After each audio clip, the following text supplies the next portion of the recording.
So how do you turn off the Safari reading list on an iPhone? Let me show you all of the things which are possible to be done with it.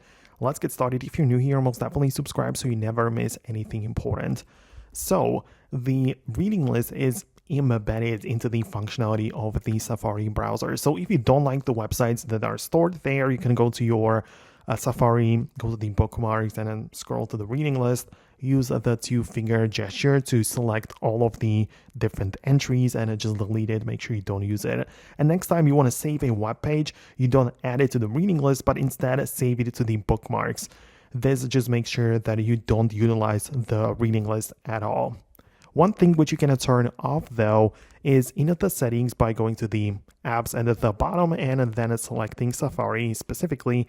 You will be able to get to the bottom of this page again, and there is the ability to stop automatically saving the reading list websites for offline using. So if you don't like that those websites are getting stored offline and automatically, you can also turn it off right here. But fundamentally, we cannot remove this feature from Safari, and the only way to never encounter it again is to switch to a different web browser.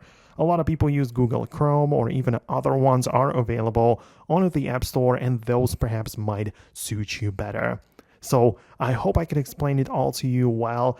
I just wanted to show you how it works and what is possible. Subscribe for more tutorials and videos like this, and I'll see you in the next content and videos similar to this one. I'll talk to you soon.